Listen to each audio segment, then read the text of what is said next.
2부 1장 범블씨와 어느 숙녀의 유쾌한 대화에 관하여. 말단 교고관조차도 어떤 면에서는 민감할 수 있다. 엄청나게 추운 밤이었다.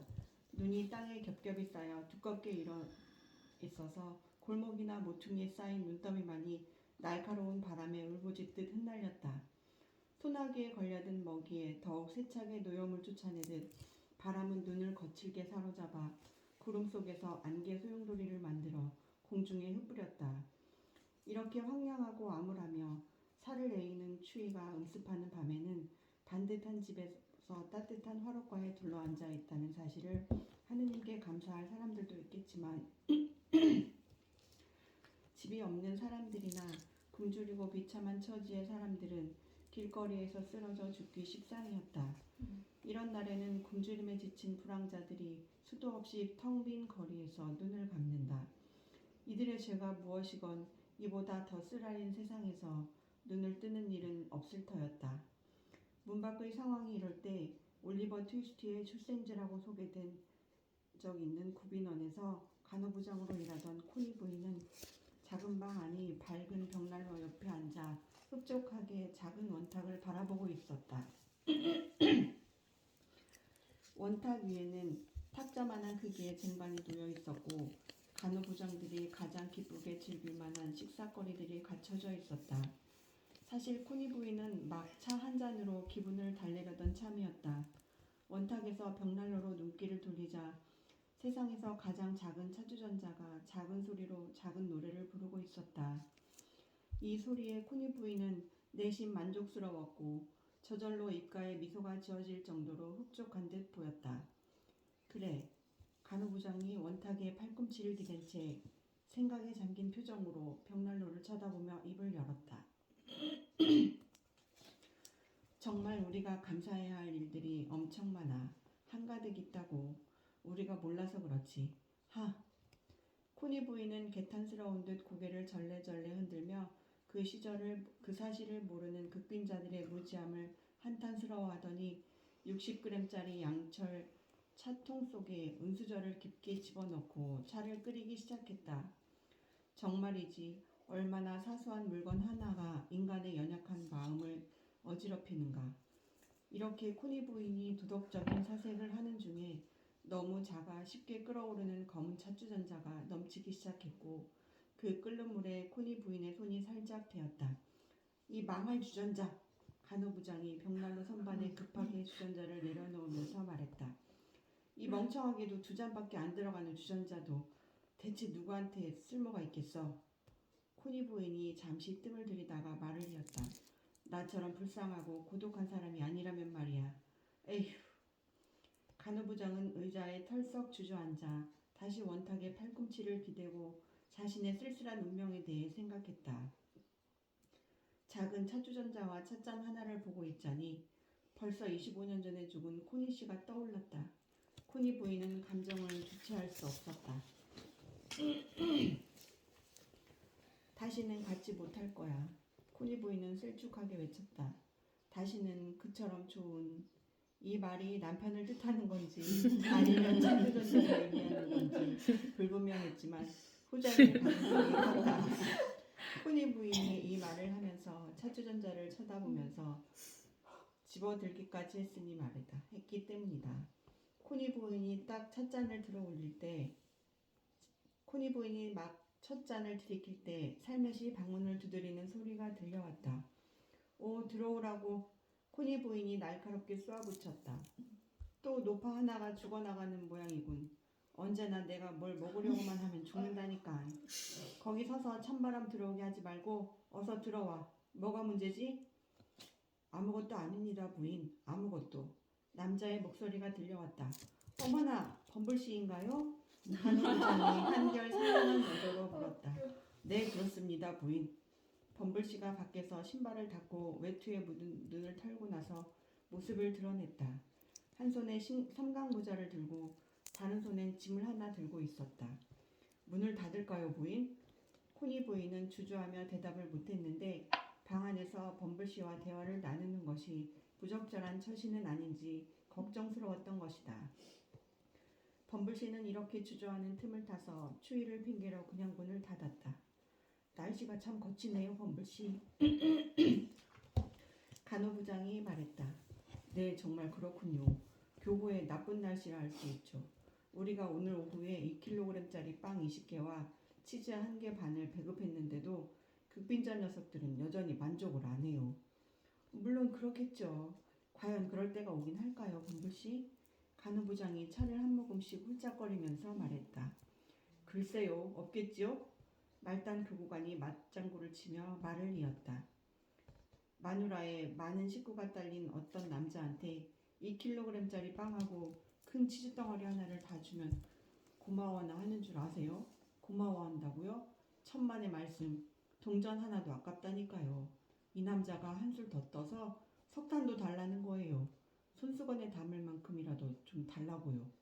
석탄이라. 잿간놈이 석탄을 가지고 뭘 하겠어요. 치즈 굽는 데다 쓰고는 다시 더 달라고 하겠죠.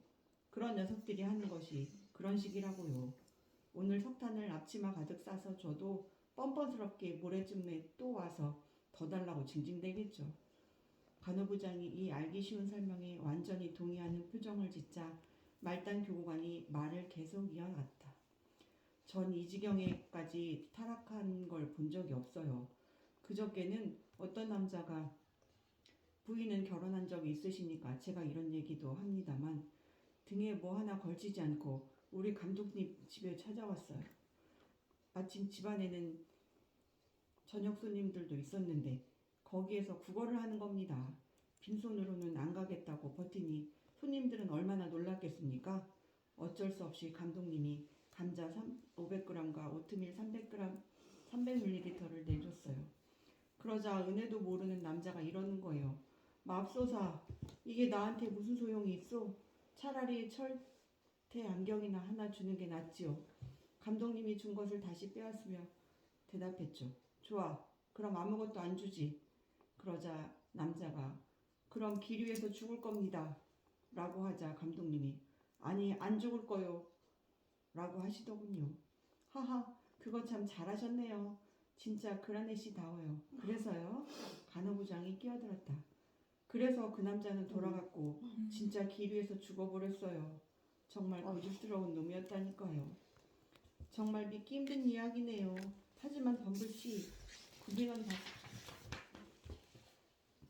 구비넌박 부재라는 게 나쁜 일은 아니잖아요. 당신은 경험이 많으시니 잘 아시겠죠? 어때요? 코니 부인이 강조하며 물었다. 코니 부인, 구비넌박 부재라는 게요. 잘만 관리하면 교구의 안전한 장치가 되지요. 가장 큰 원칙은 극빈자들에게 정확히 그들이 원하지 않는 것만 주어야 한다는 거죠.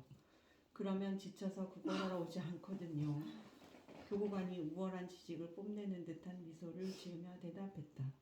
세상에 참으로 영리한 대처네요. 정말. 코니 부인이 감탄했다.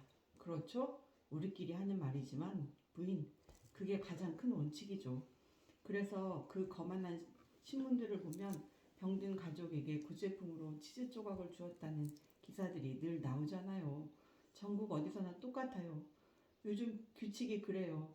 그렇지만 말단 교구관이 짐을 푸느라 잠시 말을 멈추었다. 이건 공무상의 비밀이니 새어나가면 안 됩니다. 우리처럼 교구관리들 사이가 아니라면 말이죠. 이건 이사회에서 환자용으로 주문한 저포도주입니다. 진짜 신선하고 순수한 저포도주요. 오늘 오후에 통에서 꺼낸 거죠. 종소리처럼 맑고 침전물도 하나 없어요. 범블씨는 첫째 병을 불빛에 들어 흔들어 보인 다음 두 병 모두 서랍장 위에 놓았다. 그러고는 병을 쌌던 손수건을 집어 살며시 주머니에 넣고서 떠나려는 듯 모자를 집어들었다. 가는 길이 엄청 추울 텐데요, 범블씨. 코니 부인이 말했다. 바람이 엄청 불지요. 범블씨가 외투 옷깃을 올리며 대답했다. 사람 귀가 떨어져 나갈 정도예요. 코니 부인은 작은 주전자를 보다가 문가로 걸어가는 범블씨를 쳐다보았다. 범블씨가 작별 인사 전에 헛기침을 하자 코니 부인이 수줍어하며 혹시 차나 한 잔 같이 안 하시겠냐고 물었다. 범블씨는 즉시 옷깃을 다시 내리고 모자와 지팡이를 지하에 내려놓은 후 다른 의자를 탁자 가까이로 끌고 왔다. 그러고는 천천히 의자에 앉으면서 부인을 바라보았다. 코니 부인은 작은 주전자만을 쳐다보고 있었다. 범블씨는 다시 헛기침을 하면서 슬며시 미소를 지었다. 코니 부인은 일어나서 천장에서 찻잔과 잔 받침을 하나 더 가져왔다. 다시 자리에 앉으며 범블씨의 은밀한 시선과 마주쳤지만 코니 부인은 붉어진 얼굴로 차를 끓이는 데 집중했다. 범블씨는 다시금 더 크게 헛기침을 했다. 달게 해드려요, 범블씨? 코니 부인이 설탕통을 집으며 물었다. 아주 달게 해주세요. 범블씨는 이렇게 대답하면서 코니 부인을 물끄러미 바라보았다. 말단 교구간이 이렇게 부드럽게 사람을 바라본 적이 있었던가? 바로 이 순간에 범블씨가 유일했다. 찻잔이 말없이 건네졌다. 범블씨는 빵 부스러기에 반바지가 더러워지는 것을 방지하려고 무릎에 손수건을 펴놓았다.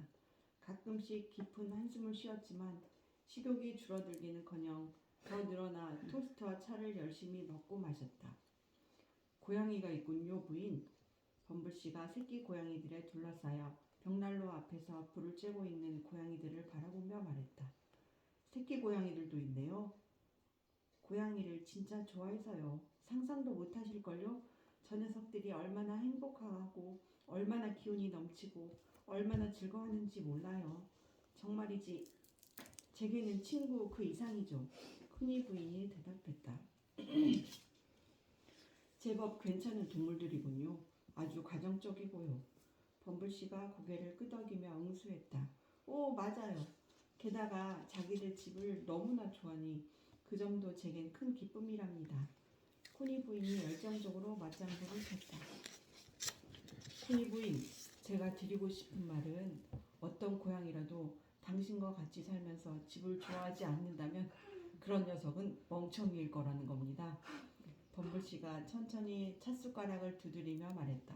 어머, 범블씨도 참. 코니 부인이 나무라듯 말했다. 사실을 숨겨봤자 무슨 소용입니까, 부인. 범블씨가 천천히 찻숟가락을 휘둘며 짐짓 위험스럽게 말했다. 그런 녀석은 기꺼이 물에 빠뜨려 죽일 겁니다. 그러면 당신은 잔인한 남자가 될 텐데요. 코니 부인이 고르간의 잔을 받으려 손을 내밀면서 유쾌하게 말했다. 게다가 아주 무정한 남자도 될 테고요. 무정한 남자라고요, 부인? 무정한? 범블씨는 아무런 말 없이 찻잔을 내리면서 찻잔을 잡는 코니 부인의 작은 손가락을 꽉 붙잡았다. 그러면서 자신의 레이스 조끼를 손바닥으로 2번 두드리고는 크게 한숨을 쉬었다. 그러더니 의자를 벽난로에서 조금 멀리 돌렸다. 코니 부인과 범블씨는 원탁에 서로 얼굴을 마주한 채 앉아 있었다.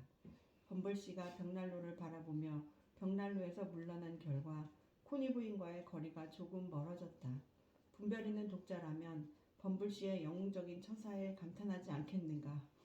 물론 범블씨도 시간이나 장소에 따라 기회가 기회니만큼 부드러운 빈말을 하고 싶을 터였다. 하지만 그런 빈말은 경솔하고 천박한 사람들에게는 잘 어울릴지 몰라도 이 나라의 판사님들과 의원님들, 장관님들, 시장님들 같은 고위 공직자들에게는 완전히 위엄을 떨어뜨리는 일이었다. 특히 말단 교구간의 품위와 위엄을 떨어뜨리는 일이지 않겠는가. 누구보다도 엄격하고 단호해야 할 사람이 말단 교구간이니까. 하지만 범블씨의 의도가 어떻든 간에 불행히도 탁자가 원탁이어서 결과적으로 범블씨가 의자를 조금씩 움직이자 코니 부인과의 거리가 점점 더 좁아지기 시작했다. 원탁을 따라 돌고 돌아서 결국 범블씨의 의자가 부인의 의자와 딱 붙게 되었다. 실제로 두 의자가 부딪히자 범블씨도 움직임을 멈췄다. 이 순간 코니 부인이 의자를 오른쪽으로 움직였다면 난로불에 데웠을 것이고 왼쪽으로 움직였다면 범블씨의 팔에 안겨버렸을 것이다. 그러니 분별 있는 간호부장으로서 그런 결과를 단번에 예견했던 터라 그냥 가만히 앉아서 범블씨에게 차 한 잔을 더 건네줄 수밖에 없었다. 무정하다고요, 코니 부인? 범블씨가 차를 저으면서 코니 부인의 얼굴을 쳐다보며 말했다. 당신도 무정한가요, 코니 부인? 세상에, 독신 남자가 하기에는 아주 괴상망측한 질문이군요. 뭘 알고 싶은 건가요, 범블씨? 코니 부인이 소리쳤다. 말단 교구가는 마지막 한 방울까지 차를 다 마신 후 토스트 하나를 먹어치우고 무릎에 떨어진 부스러기를 떨어버렸다. 그러고 나서 입술을 쓱 닦더니 코니 부인에게 입을 맞추었다.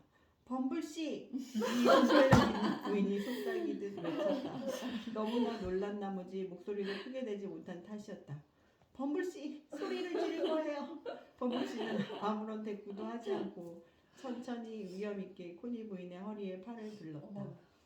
코니 부인은 이미 소리를 지르겠다고 밝혔으니 이런 대담한 것에 당연히 소리를 질러야 했겠지만 때마침 급하게 문을 두드리는 소리에 힘이 빠져버렸다.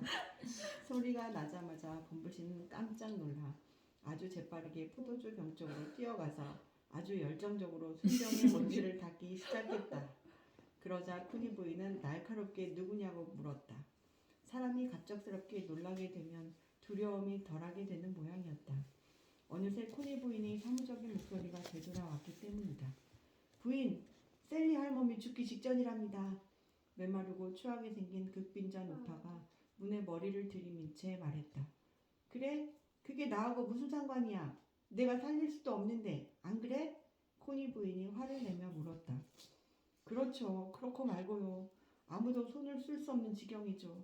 저도 갓난아기부터 튼튼한 남자까지 사람 죽는 건 많이 봤어요.